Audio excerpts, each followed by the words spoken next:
Hello, and welcome to Gun Violence in Missouri Seeking Solutions, presented by the Kansas City Star in partnership with American Public Square at Jewel and the Springfield News Leader. My name is Denisha Snell, and I'm the Program Director for American Public Square at Jewel. In the last several months, the Kansas City Star, along with the Springfield News Leader and the St. Louis Post-Dispatch, have interviewed citizens, activists, faith leaders, and survivors of gun violence as part of their Missouri Gun Violence Project. This project was undertaken in partnership with the nonprofits Report for America and Missouri Foundation for Health. Today, we've assembled a group of panelists who are not only passionate about eradicating gun violence against women in Springfield, they are also focused on exploring solutions. The goal of today's event is to engage community members and work together to develop long-term solutions to reducing violent crime. We want to have a civil, fact-based discussion about how to move Springfield and Missouri forward. As part of American Public Square and Kansas City Star programming, we welcome questions and fact checks from the audience. Please comment on the live stream with your questions or requested fact checks. Ian Cummings, reporter for the Kansas City Star, will serve as today's fact checker. With that, I will turn it over to our moderator, Wendy Doyle, President and CEO of United We. Wendy? Thank you, Denisha. United We stands for United Women's Empowerment, and we strive to advance all women's economic and civic leadership. I'm honored to be today's moderator, as domestic violence is a significant barrier for women and their families. Gun violence in Missouri has been described as a public health crisis that has had devastating consequences on communities across the state. Domestic violence can easily turn into domestic homicide when guns are involved. In 2018, firearms were the weapon most used by men to murder women. Springfield is home to 168,000 residents, making it Missouri's third largest city, but it recently ranked the 11th most violent city in the nation. With nearly 2,800 crimes of domestic violence reported in 2018, Springfield consistently has the highest rate in the state. And nationally, Missouri is second only to Alaska for its per capita rate of men killing women. This is according to the Violence Policy Center. Now, to begin our discussion, I'd like to introduce our panelists. Please join me in welcoming Janice Thompson. Janice is both a survivor of domestic abuse and an advocate for other victims. She maintains the Facebook page Surviving Domestic Violence in Missouri. Welcome, Janice. Thank you for having me. Next is Jamie Willis. Jamie is the project coordinator for the Greene County Family Justice Center. The Justice Center opened 2 years ago and has been a game changer for victims in Springfield. Jamie has knowledge of the positive impact of the Family Justice Center and can speak to how and why domestic violence persists in Springfield. Welcome, Jamie. Next, we have Chief Paul Williams, who is the Springfield Chief of Police. Chief Williams has made domestic violence a priority. Under his leadership, the police department started using lethality assessments to help determine the potential of a victim being killed by their abuser. Welcome, Chief Williams. Thank you, Wendy. Good afternoon. Dr. Susan Sorensen is the director of the Ortner Center of Violence and Abuse at the University of Pennsylvania. Dr. Sorensen is one of a small few who researches the intersection and parallels of violence against women and gun violence. Her knowledge encompasses the abuse and the universal truths of domestic violence in the United States. Welcome, Dr. Sorensen. Thank you for asking me to join you. And thank you again, panelists, for joining for this great discussion. Let's start by focusing on the factors driving against women nationally. So I'm going to direct this first question to Dr. Sorensen. Dr. Sorensen, we spend a lot of time talking about abusers killing their partners with guns. Help us put those incidents into the larger picture. First, is that common? And how does it compare to abusers using guns in which their partner is injured rather than killed? Yeah. Well, it's not common in terms of how we think of the word common. But when women are murdered in the United States, about 2 out of every 3 times it's by a male intimate. And in those homicides, in those murders, about half of those are with a gun. And in fact, our research that was first published in 1999, and then again, work that we did more recently, so it's been a consistent pattern, that women are 2 to 2.5 times as likely to be shot by and killed by a male intimate than they are to be shot, stabbed, strangled, bludgeoned to death, or killed in any other way by a stranger. So when we talk about domestic violence and domestic violence homicides, we have to focus on firearms. And so I'm pleased that you're having this session today. And also when we're talking about the direct victims themselves, they're also what we think of as collateral victims, might be family members, new intimate partners, friends, acquaintances, police officers, co-workers, and strangers. And when we include those people in, there's about another 20% of people who were killed in these domestic violence incidents. So, while we wouldn't necessarily call it a common thing, it does have a ripple effect, and it affects all of the families that and members of the community and friends of the people who are lost. You posed a second question, which was, how does it compare to abusers using guns in ways in which their partner's injured but not killed? And so I'll tell you just a little bit about a study that we did here in Philadelphia. We looked at 35,000 911 calls for domestic violence. And we found that in about 6,500 of those, an external weapon was used. When that, of those, about 2,000 were guns. And most of those, about 80 to 85%, were male on female. The remaining 15, 20% were female on male, male on male, and female on female in terms of an intimate partner. And the way the gun was used most often, about 2/3 of the time, was to threaten the intimate partner. And so the person would do, what we would expect someone to do if faced with a gun. Like most of us would if we were in the street. Somebody comes up and says, give me your money. We might resist, we might run or something. If someone comes up to us with a gun in the street and says, give me your money, we're likely to acquiesce, to back down, to do whatever they say, and say, isn't there another way that we can handle this? And that's what women do when they are faced with their male intimate with a gun.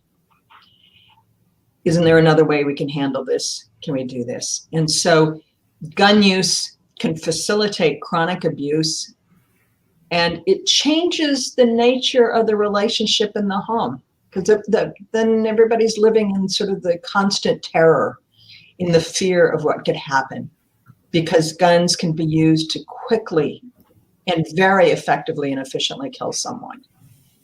And both the abuser and the victim and other people in the home know that. Great. Thank you. Thank you, Dr. Sorensen, for putting some context to that. The next question is directed to Chief Williams. How has legislation like the Violence Against Women Act worked to protect women in our communities? So on a nationwide scale, I think it has provided some, talking about what Dr. Sorensen just said, bring some awareness to the issue. I know specifically here in Springfield, when I attended the Violence Against Women training put on by the IACP, I came back with a whole new perspective on the level of violence and the type of violence and things that we don't usually associate with that if someone's not killed of being serious. But for example, strangulation and stalking, two very serious things that can lead to violent crimes against women that in the past probably have not been taken seriously either by the victims or, to be honest with you, by police and the prosecutors. So bringing that new perspective that those are precursors and we need to intervene quicker and bring some enforcement action against those abusers before they get to the point where they seriously injure or kill someone. I think that's, you mentioned earlier, our lethality assessment that we initiated. That's a direct result of that. Bringing awareness to the issue and trying to assess those situations with the victim, who may not even realize how dangerous situation that they are in, and be able to bring some awareness to them. Hopefully connect them with services to get them out of that abusive relationship, but also provide a tool for law enforcement prosecution to show that this is why these charges are important. This is why this person needs to be arrested, and why they need to be removed from that potentially lethal situation. Thank you. A follow-up question. The Violence Against Women Act must be reauthorized every 5 years. It expired in 2018 and has not been reauthorized to date.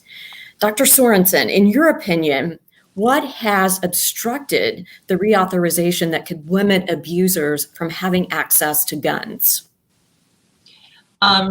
It's a pretty simple and unfortunately common answer these days. And that it's just been caught up in congressional gridlock. The House of Representatives passed it in April of 2018, and the Senate hasn't moved it forward. So hopefully that will change. Great, thank you. Next, we have a question from the audience, and it's from Abby. Abby asks, do gun violence and domestic violence reduction strategies overlap? And for this one, Janice, could you provide some insight to that? Domestic violence and gun violence overlapping? Right, reduction strategies, do they overlap? That's a hard one. Because are we talking about legal strategies? Are we talking about safety strategies? I feel like often when we're talking about legal, hands are tied when officers respond. I can tell you from personal experience, I know that they want to do things to remove a gun from an abuser, but they don't necessarily have the ability or the authority to. So, but when it comes to self-safety, things like that, there's different things that you can do in terms of being aware. If the abuser has a gun, if there's a gun in the home, personal experience, and for friends that I have spoken to, I'm always very big on making sure that they tell, if they call 911, that there is a gun in the house, so the officers are aware when they're responding. It's kind of there's so much going on with that, that I can't say that there's one particular strategy. I wish that the officers' hands were more free to take the guns away, and if I could change anything, that would be something that I would definitely look at. Great, thank you, Janice. Chief Williams, is there anything from a law enforcement perspective that you would like to add? And again, the question was around gun violence and domestic violence reduction strategies. Sure, and I'll echo what Janice said, and then refer back to what Dr. Sorensen said about the nexus between gun violence and domestic violence. The propensity for abusers to use a firearm that really results in that serious injury or death. Anything you can do to remove guns from that situation would have a collateral effect of reducing domestic violence. So I think there is an overlap on providing protection and making sure that guns are only in the hands of responsible legal gun owners, and not in the hands of those folks who would have a higher probability of using them to commit crime, but also commit violent acts. And when you put a domestic or an intimate partner situation in light of those facts in that context, I think absolutely there's an intersection and overlap that you can have a positive effect on reducing domestic violence by doing some positive things to keep guns out of the hands of people that shouldn't have them. Thank you. Next, we're going to spend some time on Missouri gun laws and funding. This first question is directed to Jamie. Jamie, many organizations are facing a lack of funding, making it difficult to create sustainable change. How does funding impact the Family Justice Center? I think every nonprofit funding is a big part of whether we're successful or not. The resources that we have will never meet what we need. That's just part of the industry that we work in, and it's like that for our partners in public industries too. So, the police department, the prosecutor's office are always needing additional funding for more officers so that they can do more investigations, for more prosecutors so that they can prosecute more crimes. So funding is one of the biggest issues in having any positive change in for systemic issues. Do you have a priority for the Family Justice Center that is a funding priority for you? In terms of, is it programmatic? What are your greatest need at the moment? Our greatest need is just more staffing. Luckily, we have a lot of really great partners in our community, and most of our staffing is provided through those partner agencies. But just on an admin level, we could use several more positions just keeping up with the number of services that are requested here. We have seen a big increase in the last 6 months of number of services that we're providing. And so a lot of it is staffing, and then also providing wraparound support to victims. With shelters being full due to COVID, we reach out for grant opportunities, but those are always fleeting as well too. So it's tough for people in this field to get what we need to be able to adequately help survivors. One thing that really helps with that is coordination and collaboration. And so a lot of our partner agencies, we meet regularly to talk about when grants become available, how can we best use these grants to help our entire community and spend those dollars more efficiently and more effectively. So just a quick follow-up question. You mentioned, the last 6 months have been really challenging, and have you seen a spike in the demand for your services as a result of COVID-19? We have. So looking at our numbers from the beginning of 2019, we were seeing on average about 120 clients per month. Now, since June, when we started doing in-person services again after we initially had moved to remote services at the beginning of the pandemic. When we returned to in-person services the beginning of June, we're now seeing on average between 200 and 250 survivors a month. So a big increase in the number of services that we're providing. Thank you. My next question is to Chief Williams. So local police cannot enforce federal laws. This makes it difficult for law enforcement to remove guns from abusers. Why is that? And can you provide some insight to that? So I'll correct you on one statement. We certainly can enforce federal laws, and we do.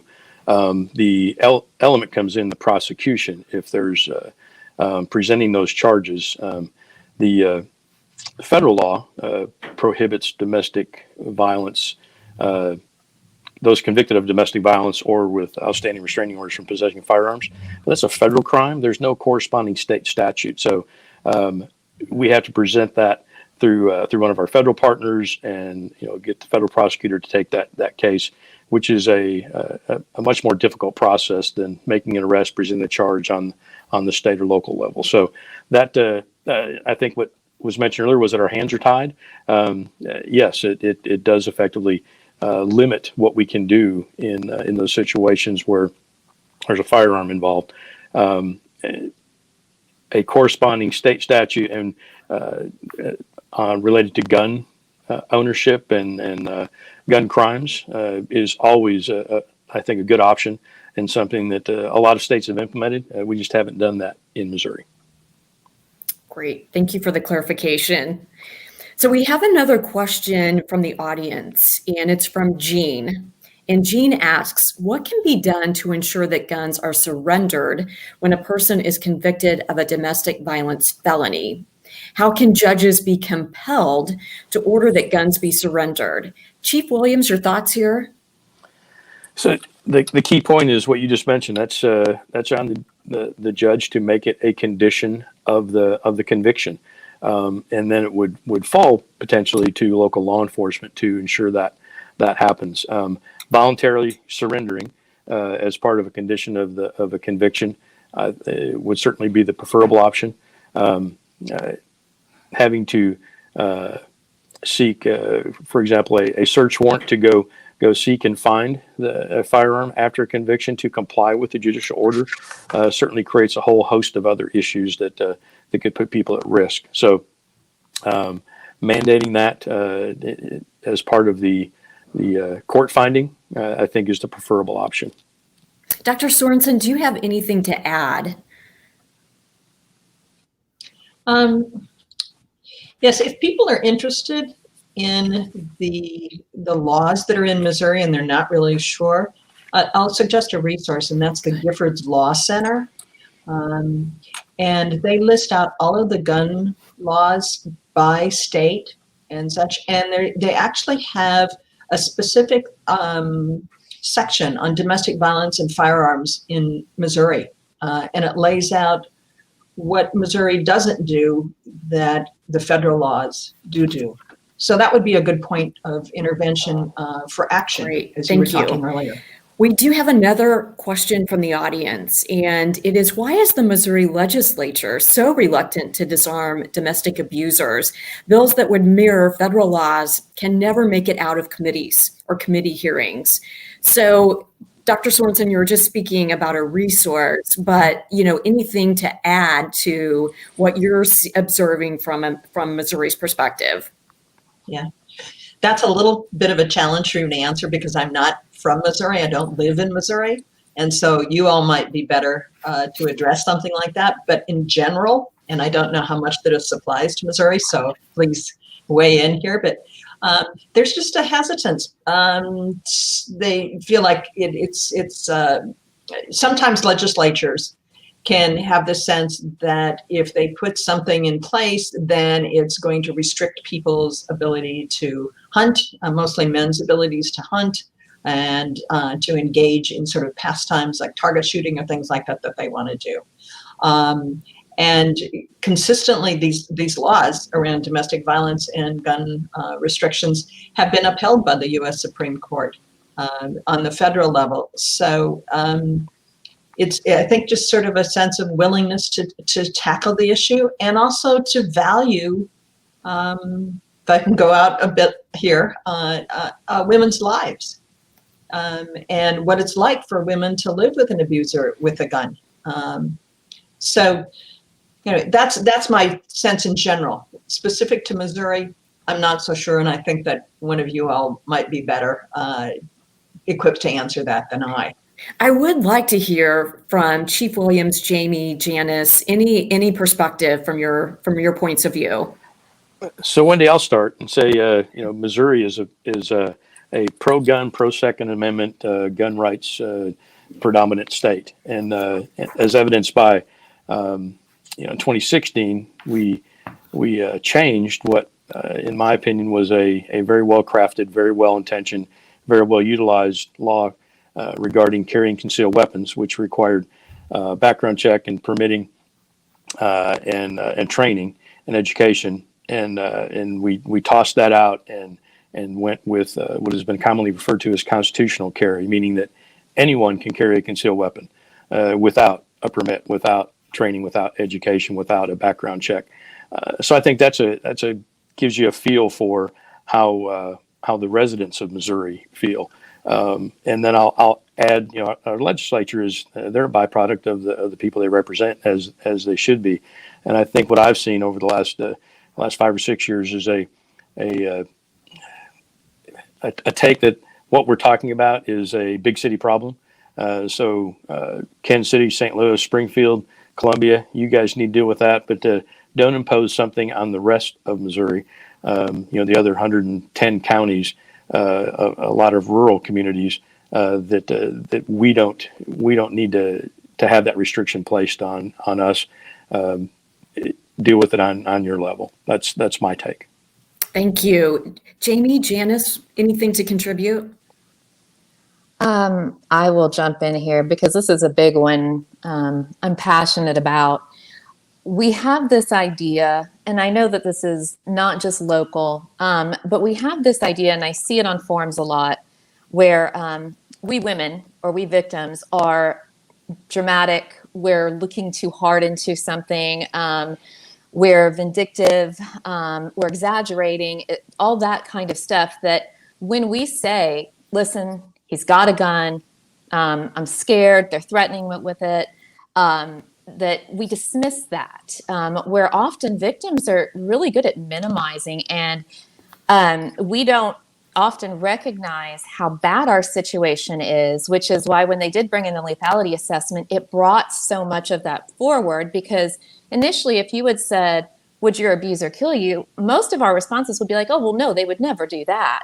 But when you start looking at the list of things that raise those red flags, that raise that lethality level, you start to notice a pattern that is consistent across those very dangerous and often lethal abusers. So my take is just, we need more education. We need more people to understand that we're not dramatic. We're not exaggerating. We're often seeing a pattern that we've come to recognize, and we see that pattern building. So that's my take on it. Thank you. Jamie? I agree wholeheartedly with Janice. The general public talks a lot about, well, what happens if someone is falsely accused? What if this woman is just trying to ruin their lives? And I think a lot of people don't understand how difficult it is to take an incident, even just one, when there's always more than one, all the way from police involvement to investigation to prosecution to actual sentencing. It's such a difficult process, and so many women are disenfranchised by the system. And so the likelihood that a woman is falsely accusing someone and then that person is actually convicted of a crime is so incredibly low that I don't think it's worth talking about. But I think that's something that the general public sees.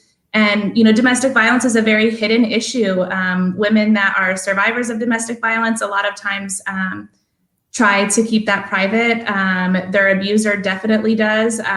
They are incredibly manipulative. They can act like a well-loved, charismatic person, and 2 seconds later do some really horrendous things. And so survivors are in such a difficult position when they're dealing with that. And it's just not seen by the general public enough for people to understand what an issue it is.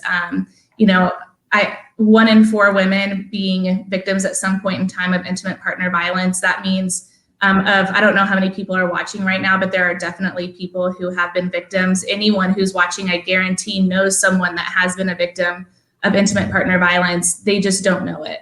So I think that's another part to that equation. Thank you, panelists. Good discussion.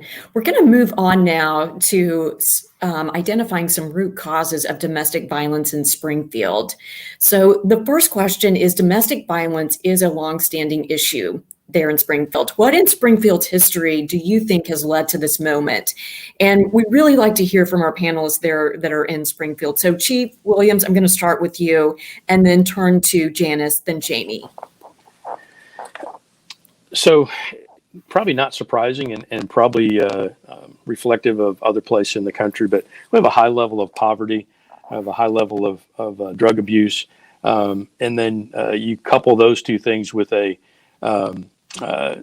culture here in Southwest Missouri that's maybe a little different than other places in the country as far as the role of women in the home outside the city, for example.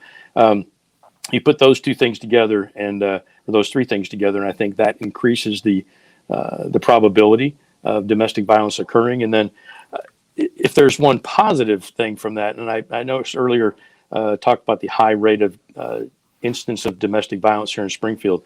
I'd like to clarify that and say it's a high level of reported domestic violence. There is so much unreported domestic violence across this country. I think the way we shine a light on it here and how we educate people and the level of awareness we brought forward in the last 6 or 7 years has increased the reporting. And my hope would be increase availability of resources and getting victims out of those abusive relationships. And keeping it, moving to the forefront instead of keeping it hidden, which I think it still remains in a lot of communities across this country. That's a great perspective, Chief Williams. Dr. Sorensen, before we turn to Janice and Jamie to get Springfield's point of view, anything to add from your point of view on not reporting? There's all sorts of reasons not to report. And there are very few incentives to report. You report when your risk is so high that you need emergency help right then.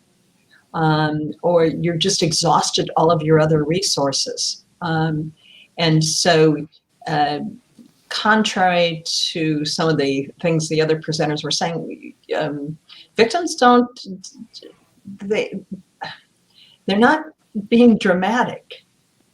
They're at risk of great harm. And in society, we disregard them and instead give preference to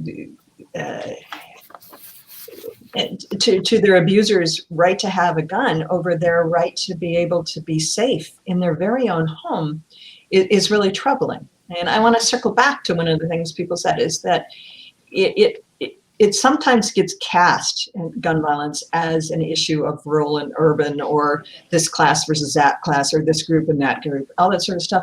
But the reality is that everybody gets due process, sometimes to greater and lesser degrees in our own country. And we understand that, and we're learning more about that and facing that and reckoning with that.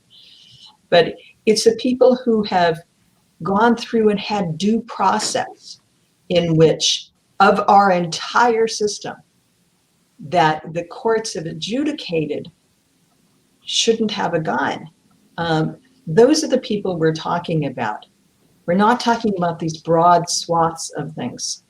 And so no woman can go in and just say, take his guns away. And a judge goes, okay, I'll do that. There's a clear investigative process that involves the police and everybody. And so I think it's really, really important to come back to that when we run into some of these arguments and this resistance. Great. Thank you. Thank you, Dr. Sorensen. Janice, back to really talking about the longstanding issue in Springfield and the history that has led to this moment. What's your perspective? I will echo what Chief said. There's nothing in the water here that makes us more prone to it. We do have a high reporting number, which is good. There's that good and bad with that. That means that we have a lot, just like everywhere has a lot. We don't maybe have the other headline leading stuff of lots of gang activity, things like that. So what really moves forward are these domestic violence incidents. We're a small town. We like to have that small town, or we think we're a small town, I'll say that. We like to have that small town mentality that we present where nothing bad really happens here. I moved here from Louisiana, and I remember, people would be like, we never lock our doors. And I'm okay. There was this idea that this was a super safe place. So we're taught that, we hear that. And for the most part, Springfield is a pretty safe city. It's just that we have this other problem, and it gives us maybe this false sense that there's something more here than there is in other places. The other positive thing about our small town mentality is we all work really well together. I know I could call on Jamie or Chief or any of our local people here if I had a victim that was in need of help, and they would not even hesitate to jump forward to help and do whatever they had in their power. So we're a good group that works together, that recognizes the severity of the problem. The hard part about domestic violence is the public that doesn't understand all the different layers of this thinks that we should have these big, bold changes. Like, of course, we don't want abusers to have guns. So why can't we just write a law that says that? That's not how it works. Every little step that we make forward in this is hard earned, small progress. Nothing is free. So while it may look like we are some outrageous city, it's just that we have it. It's everywhere, and we're working really hard. But God, progress is so slow sometimes. Thank you, Jamie. Anything to add?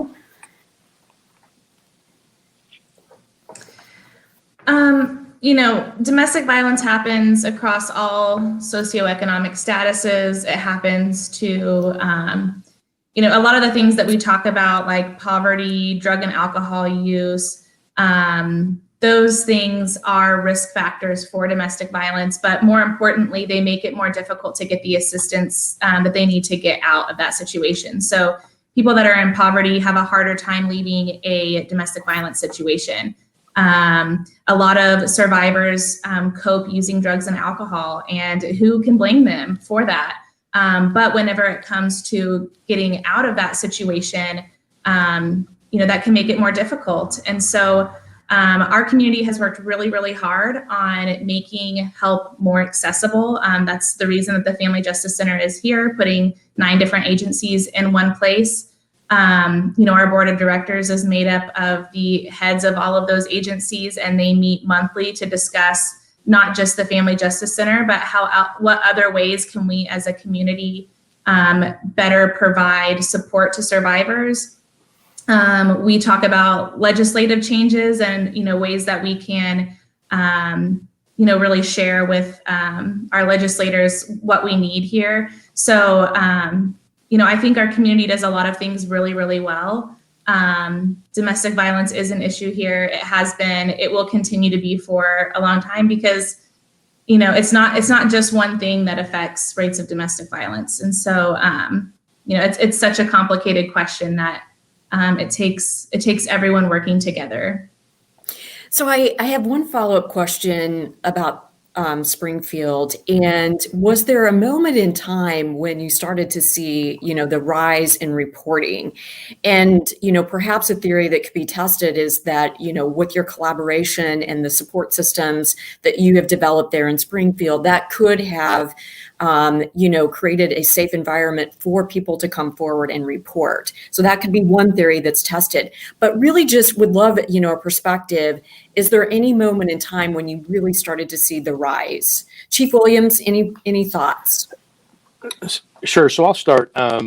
We first noticed a rise and I think really brought awareness in the police department, the prosecutor's office, back in 2012, when there was a significant spike in our aggravated assaults.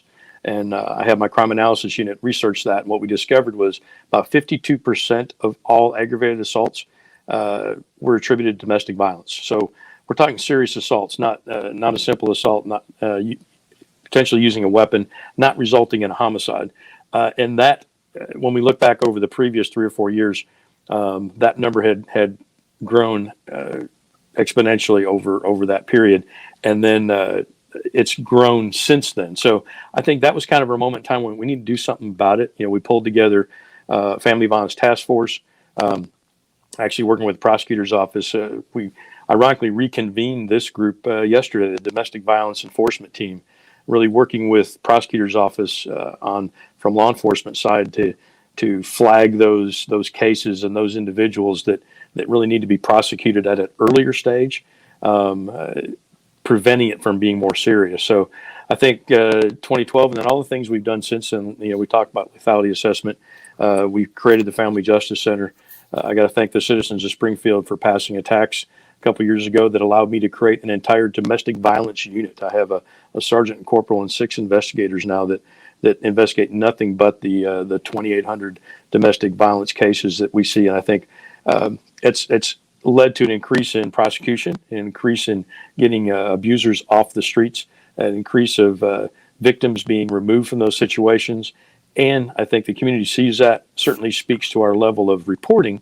And I hope at some point we kind of leveled off the last 2 years and we looked at it as a positive. Maybe we've reached that crescendo that, okay, now people are coming forward that need to come forward when they need to come forward, and we're helping, and they see that. And so now the actual occurrence of domestic violence will maybe start to trend down in our community.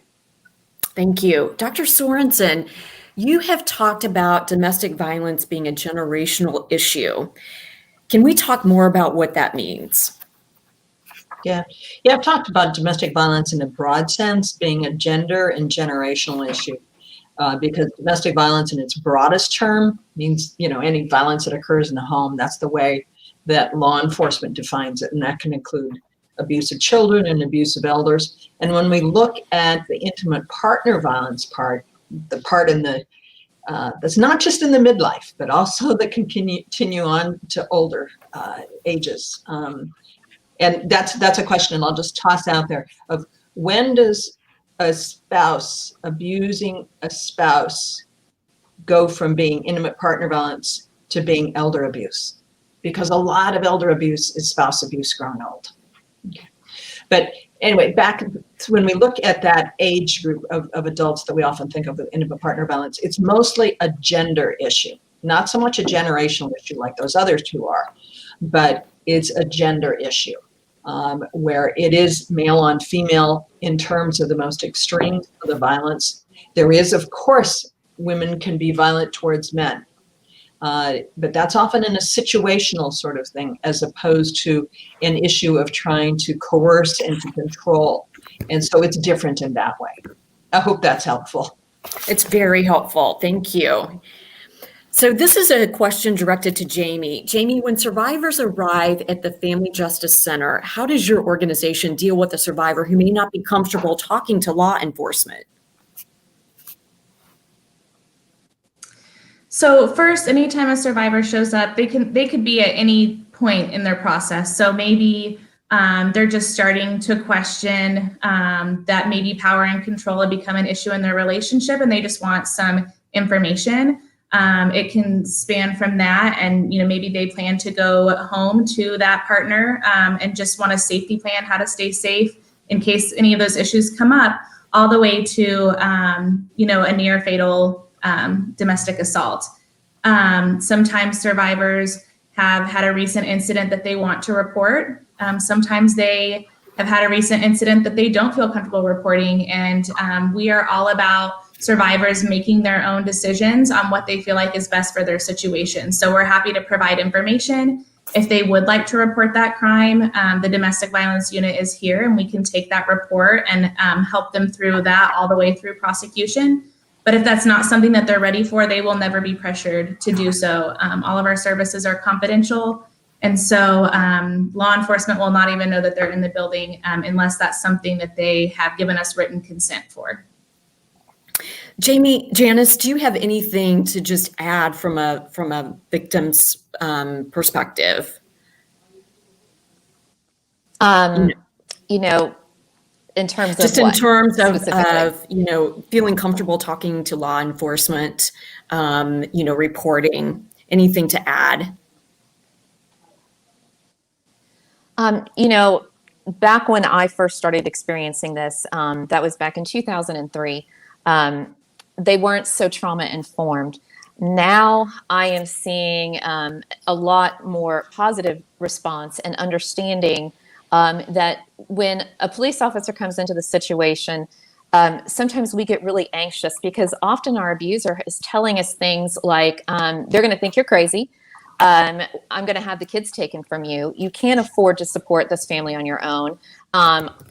In my case, mine would injure himself to claim that, he was the victim. But I have seen a definite shift specifically in the past couple of years where officers are really engaged to learn how, when they interact with the victim, that sometimes they've got to get down to our level, that we're not going to remember things in a linear manner, that we might be sporadic, we might be spotty, that we won't always make sense. So I think, it's getting better in that sense. And sometimes it's not as scary a prospect when an officer comes into the situation as maybe it once was. Thank you. Good perspective. We now have a question from the audience, and it's from Jennifer. Jennifer asks a couple of questions, but one I'd like to focus on is about relationships. Chief Williams, is there any program where law enforcement officers talk about healthy relationships in schools, particularly men talking to boys about disrespect and misogyny, which often goes hand in hand with domestic violence? It's a good question, and I'll be very honest, I'm not aware of anything that deals with that subject specifically that the police department's engaged in. but that's certainly something to explore. That's something I had not heard before. Great. We have had some fact checking done that I want to report on. So coming in, a fact check on Chief Williams' statement that Missouri is a pro-guns state. A quick check of the public poll shows public opinion in Missouri is not always pro-gun. A poll of likely voters in 2015 conducted by Everytown for Gun Safety found many favored some gun restrictions at least. So reporting that out for our viewers and listeners today. And then also another fact check, 63% say no felon should be allowed to own a gun. 55% are less likely to vote for a candidate who supports allowing certain felons to be allowed to own a gun. 76% of all voters, including 72% of gun owners and 72% of concealed carry permit holders, oppose changing the law to allow people to carry concealed handguns without a permit. So some quick fact checking there to share with the audience. Okay, so a next question that we have is about law enforcement. And it has been stated that often the police don't believe victims, and judges are inclined to consider a man's gun as being more important than victim safety. So Chief Williams, let's talk about law enforcement and what the Springfield Police Department is doing in consideration of the rising numbers. So, and I've heard those two comments before, and I would characterize those as broad generalizations that are not indicative of what goes on here in Springfield. Janice touched on it, and I'll echo that. In the last, I'd say 7 years, our training curriculum and what we expose officers to, and the ability to speak to survivors like Janice, to give them a different perspective. We are very much a trauma-informed, victim-centered organization when dealing with victims of domestic violence. And I think that is a huge change from how it used to be, just in law enforcement in general, but even here in Springfield. So I think it's a long, slow process.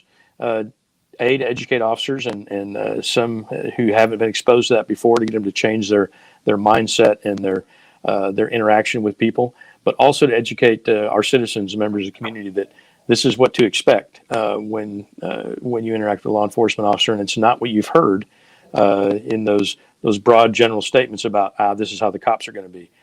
No, we really need to interact on an individual basis and reach out through our partners, Victim Center and Harmony House here in town, both great strategic partners at the Family Justice Center, have set up avenues for people who aren't comfortable talking to law enforcement, as Jamie mentioned, to report, to ask questions, to interact, and then when they are comfortable, being able to interact with an officer and result in I think more often than not, result in a positive interaction and a positive result for that victim.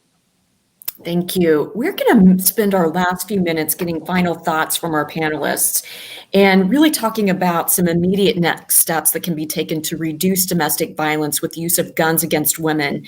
So, Jamie, what should we do first to move Springfield and Missouri as a whole in the right direction? I think we're already on that path. Within the last 2 years since the Family Justice Center was founded, we have made so many really big moves towards more offender accountability, better support of survivors in our community. I think for the Family Justice Center, what my goal is for our next steps is to bring in more survivor input. In our initial focus groups, we had a lot of survivor involvement in helping us plan out the Family Justice Center and what it would look like. But, and we currently have a survivor on our board of directors that helps, make sure that we have that survivor input when we're making decisions as a group. But I would really like to increase that and get survivors more involved in helping us really improve interactions with survivors across the board with all of our organizations, and then also help us decide what those next steps will be as well. Dr. Sorensen, any thoughts on what Springfield, Missouri could be doing to move in the right direction as some immediate next steps? Well, first of all, I have to say, it sounds like you're well on your way because you have key stakeholders talking with one another, working with one another, trusting one another, and trying to build something new together. And so I think this is really heartening to see. And I'm just delighted to be able to participate and learn more about what it is that you're doing and have planned. And I think if there's one piece, and that's always a tall order, give me one thing. And so if I had to choose one thing, I would encourage people to do whatever you can to engage people in more nuanced discussions. It's very easy to talk about extremes, like it's gun rights or it's this or Second Amendment or it's that. And we can. I mean, many states have successfully threaded that needle of protecting people's Second Amendment rights and increasing the safety of women in the homes from abusers with guns. Thanks. Thank you. Janice, some final thoughts about next steps for Springfield and Missouri. The biggest thing I want to say is I agree. We are on our way. We are not perfect. We are going to fail along the way. And that is why I stress so hard, because we'll hear those stories about, well, that wasn't my experience. If you have a bad experience in interaction with a prosecutor, with an officer, with a judge, with whoever, take it to somebody there. If it's with an officer, take it to chief. If it's with a county, take it to Sheriff Arnott. If it's with a prosecutor, take it to Dan Patterson. Don't be silent about it because we don't know unless we're told what we're doing wrong. We can't learn from that. And everything we need to learn from, because there are no two experiences that are alike in this situation. And the only way we fix this is if we learn where our failures are. So I encourage, while we are on a good track, I know that there are going to be people that say, we're still failing. And they're right. We are in some ways, because this is not easy progress. But we just have to know where those failures are and get that failure into the right hands so that we can address it. Thank you, Janice. Chief Williams, maybe share what some solutions the police department is exploring.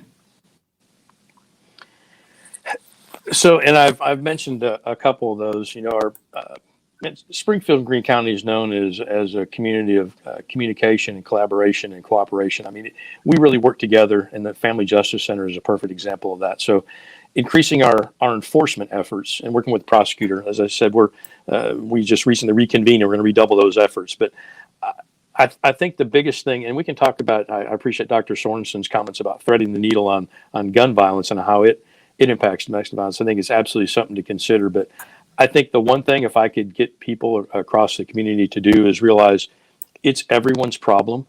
Jamie mentioned, and I wholeheartedly agree, it's not restricted to one socioeconomic status, one area of town. You know, at one of our family violence conferences, I mapped out, and I call it a heat map, you know, where you can see hot and cold spots and occurrences around the entire city, and put a huge map at the outside the auditorium where people could see reported instances of domestic violence for the previous year. And there was not an area of the community that wasn't impacted. There were some that were hotter, if you will, and had more, but there was not an area that wasn't impacted. And I think people came away from that surprised, which leads me to what I really wish we would do, is realize anybody and everybody should be aware and report and step in when they see something that is not right. And you shouldn't depend on the victim to report, nor should we take the stance that it's not my problem. That's between a husband and a wife or a couple. It's all of our responsibility to keep everyone safe and provide that support system for those victims, so they can get away from their abusers, and then supply that support in going through the court system to make sure those abusers are held accountable. Thank you. We are nearly out of time, but this has been such an insightful discussion. I'd like to thank each of our panelists for helping us to better understand domestic violence challenges facing Springfield and Missouri. I'd also like to thank American Public Square and the Kansas City Star for facilitating this important discussion and allowing me to serve as today's moderator. This discussion helps United We form policy strategies that impact economic development of women and their families. I would also like to thank Report for America and the Missouri Foundation for Health for supporting these important efforts. The Kansas City Star will continue to investigate the causes, consequences, and possible solutions to the gun violence problem in Missouri. If you would like to support the Star's in-depth reporting and solutions-focused community engagement efforts, please visit kansascity.com/Missouri Guns. Finally, if you enjoyed this program and believe that conversations like this are important, please consider becoming a member of American Public Square. American Public Square members help support programs and allows the organization to continue providing a space for civil, fact-based discussion. You can learn more about membership and its benefits by visiting americanpublicsquare.org. Thank you to everyone who joined today's discussion or provided a question. This conversation will continue in the coming months, and we hope you'll learn from this conversation and feel more empowered to engage in your community as a result.